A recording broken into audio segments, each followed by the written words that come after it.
Okay, so we'll go ahead and get started. Good morning and welcome back. Today we are at Friday, November the 8th. I'm still checking homework from 4.2. Today we cover 4.3. That homework is due not on Monday. What's happening on Monday? Veterans Day. So there are no day classes on Monday. The next time we meet each other is going to be Wednesday. All right?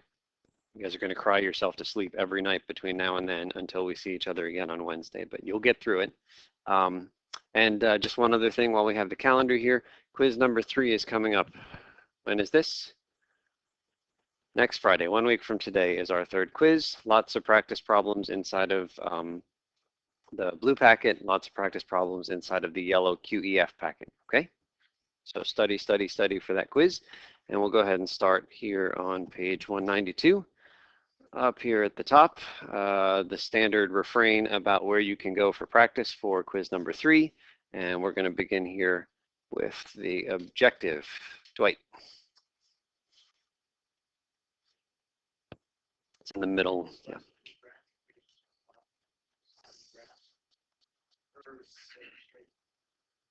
Okay, so let's go to Lily for 1.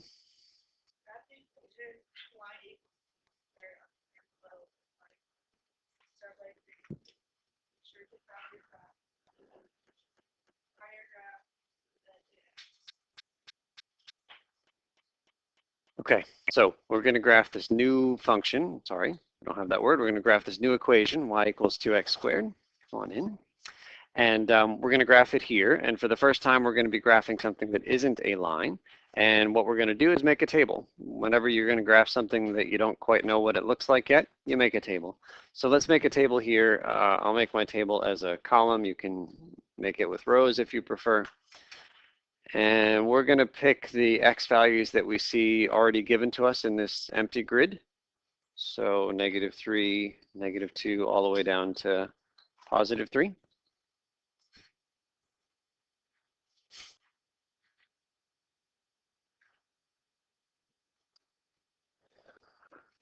And now we have to find the y values. So this is a non-calculator question, so we're going to have to plug the -3 in for x and figure out the y. So I'm going to write it over here. This step is optional, but I think it's important to see in the beginning at least, because all we're doing is substituting, right? Instead of x, what are we putting? -3. Okay, how much is 2 times -3? It's -6 squared, 36. Is that the right answer? What did I do wrong? We got to do the exponent first. Even though it looks like you should do 2 times -3, we know order of operations takes precedent. So -3 squared, be careful with the sign. Kyle says 9. Is it +9 or -9? +9. So this is really just 2 times +9, and that's 18. Okay, with your neighbors and without a calculator, see if you guys agree on the other 6 numbers in this table.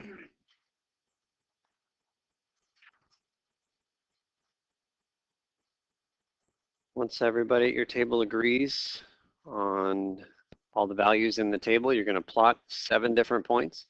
I've plotted the first one on the grid. When x was -3, y turned out to be 18. So that's the point -3, 18. You're going to have to ballpark things a little bit on this grid, but go ahead and plot 7 points altogether. Okay, so I think just about everybody's got these points plotted, and for the first time all semester, well, almost the first time all semester, we've got something that isn't a straight line that we're going to graph. So one thing you might do that I don't want you to do is draw a straight line, and then a straight line, and then a straight line, and then a straight line. Don't do that. Graphs are very rarely angular like this one is. So everybody did much better than I did, and you just draw your best guess for some nice smooth curve that hits all the points. You're just kind of ballparking things, and we get something like that, okay?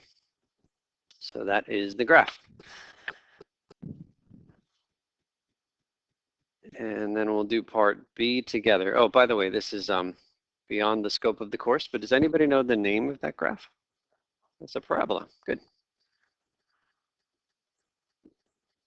Put it in parentheses. Don't need to know it. But it does have a name, and it's got lots of wonderful properties. And if you continue on in the next course, our intermediate algebra course, then you will learn more about the parabola. One thing we can answer this semester is part B. Kyle?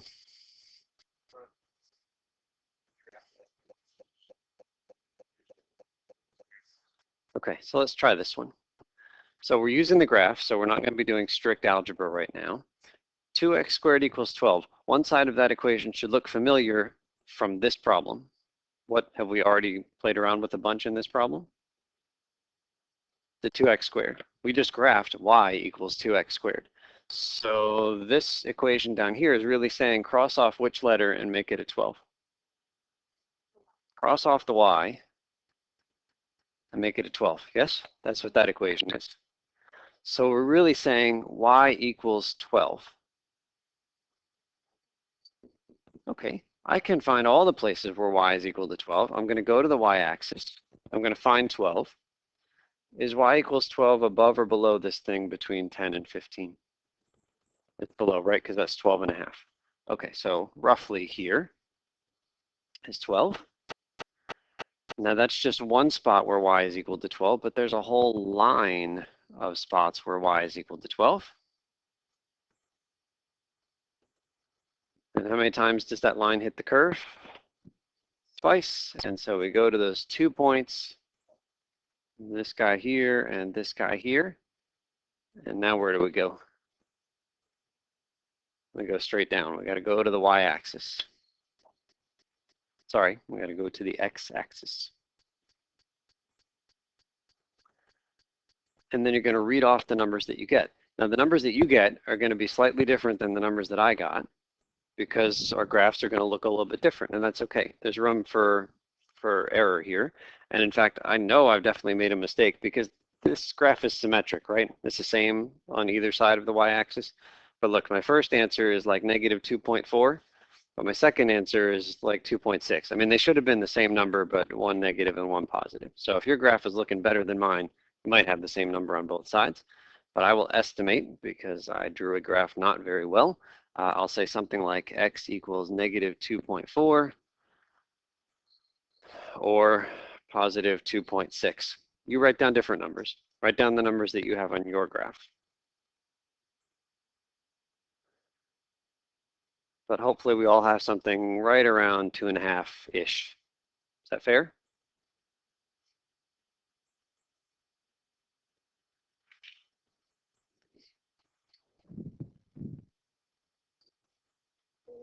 And if you actually wanted to check your work, normally we just use the graph and we solve the equation and we're done, but we could check it.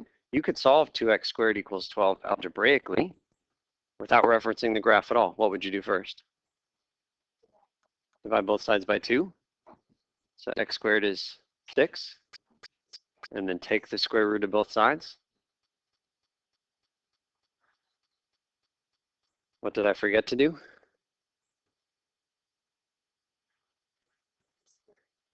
Yeah, I mean, it should have been, remember we ended up with this absolute value popping in when we took the square root.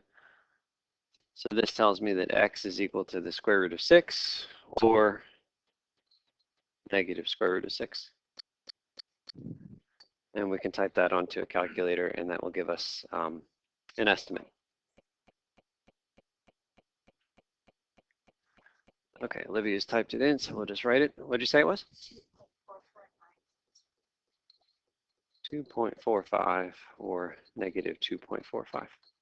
So my one estimate was pretty close, my negative 2.4. My 2.6 was not all that close, but like I said, there's a range here. Yeah, Dwight.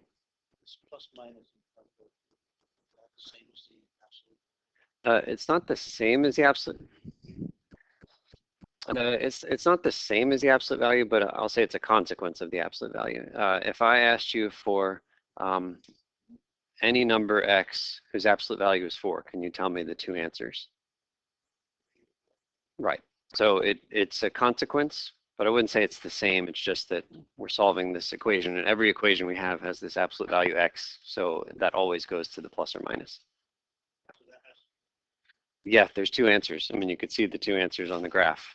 So we need to have the two answers in the equation too. Okay, so group work starts on the next page, and I just want to say one thing before you dive in here on this first one. It's largely the same. There should be something intimidating about this graph, about the grid. What is that? There's many more numbers on the x-axis, right? Now, you don't need to make a table for all these numbers from -10 to 10. What I recommend you do is start at 0 and plus or minus 2. So maybe you can make your table like this, where you put 0 here in the middle and then -2 here and +2 here, leaving some space on either side. And then you're going to fill in some numbers over here. And then you're going to plot some points. And what you're going to find is that as you go in one direction, the graph is going to leave the grid. It's going to be higher than 40. And so you're going to stop. Once you get something higher than 40, you can stop going in that direction. And then you go the other direction and you go until you get something higher than 40. So I would encourage you not to make the entire chart. It would be really time consuming. Any number bigger than 40 is no good for us on this grid. Okay, so work with each other, raise the flag if I can help.